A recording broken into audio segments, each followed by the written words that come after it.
You're traveling through the unknown, a journey beyond the corners of reality, where the shadows whisper and the chill runs deep.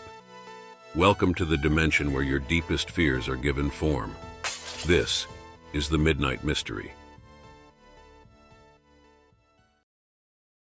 It's official. I'm an old man. For the last couple of years, I've comforted myself by saying I'm in my early 70s, but math is simple and unforgiving. Today is my 75th birthday, and God, the years do fly. I'm not here for your well wishes. This is hardly a milestone I'm excited about. I'm glad to still be here, of course, but I find I have less and less to live for with every passing year. My bones ache. My kids live far away, and the other side of my bed has been empty for just over 8 months now. In fact, once I cast my vote against that goddamn Trump this November, I may have nothing to live for at all. So spare me your happy birthdays and your congratulations if you please. I'm here because I have a story for you, and it's one I've never told before.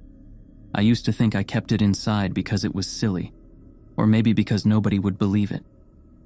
I've found, though, that the older you grow, the more exhausting it becomes to lie to yourself. If I'm being perfectly honest, I've never told anybody this story because it scares me, almost to death. But death seems friendlier than it used to, so listen close. The year was 1950, the setting a small town in Maine. I was a boy of 9, rather small for my age, with only one friend in the world to speak of, and his family, seemingly on a whim, decided to move 2,000 miles away. It was shaping up to be the worst summer of my life. My pop wasn't around, and my mom was a chore whore. Boy, was I proud of myself when I came up with that one. So I wasn't apt to hang around the house. With some hesitation, I decided the public library was the place to be that summer. The library's collection of books, particularly children's books, was meager to say the least. But within the walls of that miserly structure, I would find no undone chores, no nagging mother, God rest her soul. And perhaps most importantly, no other children with whom I would be expected to associate. I was the only kid with a low enough social status to spend his precious days of freedom sulking amid the bookshelves, and that was just fine with me. The first half of my summer was even more dreadful than I had imagined it would be. I would sleep in until 10, do my chores, and then ride my bike to the library. And by bike, I mean rusty log of shit attached to a pair of wheels. Once there, I would split my time between unintentionally annoying the elderly patrons and deliberately doing so. One pleasant lady actually interrupted my incessant tongue-clicking to hiss a "shut the fuck up" at me. The first time I ever heard a grown-up use the F word. Big fucking deal, I know, but in those days, it was unheard of. The dreary days turned to woeful weeks. I had actually begun praying for school to start again, until I discovered the basement. I could have sworn I'd roamed every inch of that library. But one day, in the far corner behind the foreign language collection, I stumbled across a small wooden door I had never seen before. That was where it all began. The door was windowless and made from oak that looked far older than the wall in which it rested. It had a knob of black metal that quite literally looked ancient. I wouldn't have been surprised to learn it was crafted in the 17th century.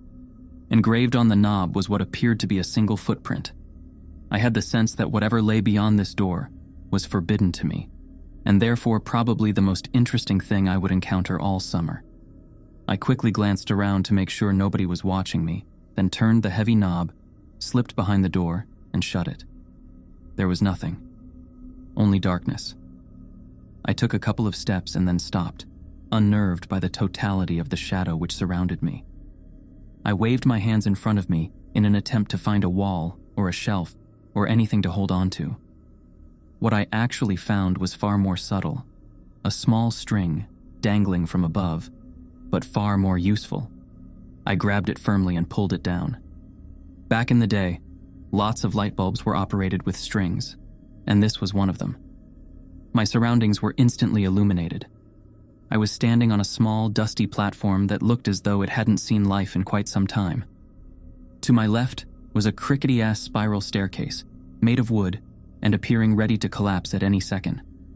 The bulb was the only source of light in the room, and it was feeble. So when I peered over the railing to see what lay below, the bottom of the staircase dissolved into the darkness. I was beginning to feel scared. This place, wherever I was, seemed to have no business in a town library. It was as though I were in a completely different building. But no 9-year-old likes to let a mystery go unsolved. Looking back, I wish I could tell my prepubescent self to turn around, go back, do anything else besides descending that staircase. You'll be spared a lot of sleepless nights, I'd say. But of course, I didn't know that then, and I may not have listened even if I had. So instead of turning back, I took a deep breath, gripped the railing, and glared resolutely forward as I began my descent. The wood on the railing was dry and covered with splinters. I immediately let go, holding my hands out for balance as I carefully traversed the staircase. It was, or at least seemed, very long, and with only the dim glow from the string bulb far above me, my heart pounded mercilessly in the darkness. Even kids can sense when something isn't right, I think. They just don't always give a shit. By the time my feet reached the cement floor at the bottom, the light from the bulb above was very nearly a memory. But there was a new light source, and God, I'll never forget it. Directly in front of me was a door, massive, and a deep shade of red. The light was coming from behind the door, and it shone out in thin lines from all 4 sides, a sinister, dimly glowing rectangle. For the second time, I took a deep breath and went through a door I shouldn't have. In contrast to the dank room I entered from, the room behind the door was blinding. When my eyes adjusted, what I saw nearly took my breath away. It was a library, the most perfect library imaginable. I gaped in wonder as I stepped, almost reverently, further into the room. It was beautiful. It was smaller than the library above, much smaller, but it seemed to be almost tailor-made for me. The shelves were packed with brightly colored titles. Both armchairs in the middle of the room were exquisitely comfortable, and the smell, my God, the smell was simply unbelievable. Sort of a mixture of citrus and pine. I simply can't do it justice with words. So I'll suffice it to say that I've never smelled anything better. Not in my 75 years. What was this room? Why had I never heard of it before? Why was nobody else here? Those were the questions I should have been asking. But I was intoxicated. As I gazed around at all the books and basked in the smell of paradise, I could only form one thought. I will never be bored again. In truth, boredom only hid from me for 3 years. It was on my 12th birthday, 63 years ago to this day, that everything changed. Before that day, I visited my basement sanctuary as often as I could, usually several times a week. I never saw another soul down there, yet strangely remained free of suspicion.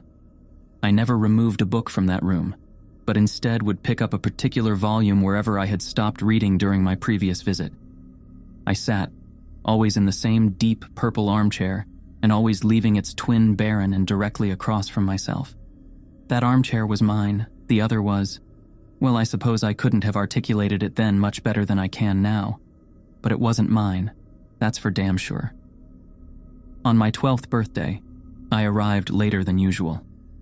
My mom had invited a couple classmates and some cousins over to our house to celebrate, a gesture which I found more tedious than touching. Really, I just wanted to spend my birthday sitting and reading and smelling paradise. Eventually, our guests went home, and I made it to the library about 15 minutes before closing time. That didn't matter. The workers never checked down there before they locked up. I was free to stay as late as I wished. This particular night, I was devouring the final chapters of an epic adventure. Knights, swords, dragons, and the like. I didn't smell it until I read the final words and closed the book. The once exquisite aroma of that room had turned sour. I sat for a moment, unsettled. Objectively, I could recognize that the smell was actually the same as it had been before, that mixture of citrus and pine. I just perceived it differently, and I didn't like it anymore. It was the nasal version of an optical illusion. You know, the one that looks like a young woman glancing backward, but all of a sudden you see that it's really an old woman facing toward you. You can't unsee that, and I couldn't unsmell this. The spell was broken. The odor also seemed for the first time to be coming from somewhere specific.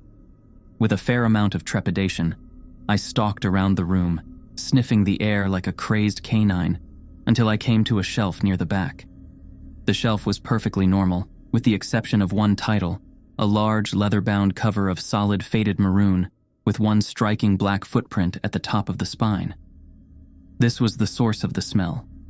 I opened the front cover and saw one sentence scrawled neatly in blood-red ink atop the first page. "Rest your sorrows down, friend, and leave them where they lie." I stared at this sentence, mesmerized, as I began to retreat to my chair. I turned a page. Blank. The smell became stronger. Another page, blank, and the smell grew stronger still. I stopped for a moment, suppressed a gag, and continued walking. Then, as I neared the armchairs, I turned one final page, and there, in the same sinister print, was the last thing I expected to see: my own name. I dropped the book. I began to sprint toward the door, but as I shifted my gaze forward, my heart leapt to my throat and I stopped in my tracks. The empty chair wasn't empty anymore. An aged man in a suit sat before me, one leg crossed over the other, contemplating me with piercing gray eyes and a light smirk. This was all too much. I fell to my knees and expelled the contents of my stomach onto the carpet. I wiped my mouth, staring at my vomit, when I heard the man let out a chuckle. I stared at him disbelievingly. "Who are you?" I asked, panic in my voice. The man leapt to his feet, grabbed me gently by the shoulders, and helped me to my chair. He sat once again in his own. "I fear we got off to a bad start," he said, glancing at the pile of sick on the carpet. "The smell, it does take some getting used to." "Who are you?" I repeated. "Tonight you will know hardship like you've never before known," he said. "I come as a friend, offering you refuge from it, and from all other storms which lie ahead."